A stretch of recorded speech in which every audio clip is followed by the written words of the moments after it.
The storm had already faded when my phone buzzed. Midnight, no name, just digits.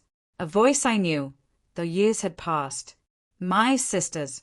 Not words, only broken sobs. Behind her, the hiss of rain, branches snapping. "Where are you?" I asked. Silence stretched, then a whisper, thin and sharp as ice. "Under the tree." He said, "No roof for me tonight." Pregnant, soaked, abandoned like an animal. The call cut off. I sat in the dark, phone heavy in my hand, pulse slow but rising, the taste of iron coating my tongue. By dawn, she was in the lobby of a hotel, wrapped in white linen, shivering, safer than she had been in years.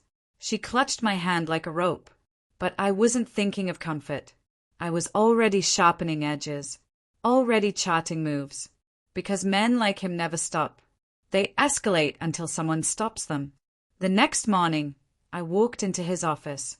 Polished floors, glowing screens, the dull hum of money being counted. But I noticed it, the sidelong glance, the hush when my name was spoken. His boss had called a sudden meeting. No agenda, no reason given, but they felt it.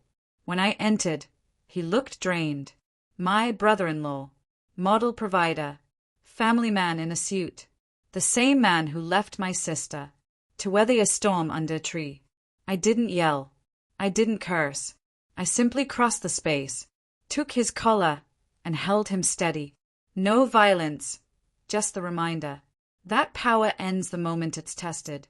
The room froze, breathless silence. I wasn't shaking. I was cutting him open, layer by layer, like a surgeon, already certain of the rot beneath. Then I let him go, enough to make him fear the unfinished. Later, while he believed the storm had cleared, I traced his secrets, phone logs, hidden transfers, false accounts, and worse, texts, explicit, mocking, not betrayal alone, but contempt. My sister scraping by for their child, while he lavished gifts on another. I told her nothing. Not yet. Silence was my weapon, not kindness. Suspicion smolders hotter without air. 3 days later, the file was delivered. Every page, another nail in his coffin. No shock, just confirmation. When I placed the envelope on the table, he smirked at first. Then the cracks spread. His hands trembled. His lips stuttered, over lies even he couldn't trust. "Where did you get this?" he whispered. I leaned back, quiet, and the panic rose. His boss stared. His peers stared. And I stayed too, not with anger, but with the calm of someone who had already buried the corpse in thought. The punishment wasn't in the proof. It was in the restraint. No shouting, no spectacle, just sliding the papers forward. Decide if this is the man you want. Holding your client's trust. Nothing else. The silence that followed screamed louder than anything I could say.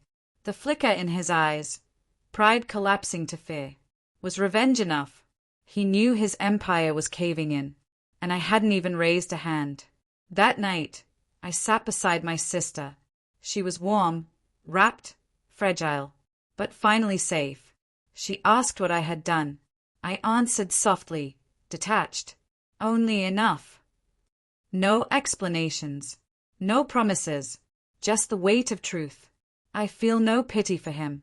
Pity is wasted on men who wear cruelty as power. What I feel is clarity, the certainty that his ruin is only starting, and I won't need to lift a hand again, because sometimes the sharpest revenge is silence.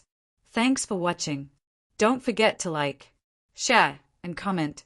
Subscribe now to Cheating Stories Insight World for more stories like this.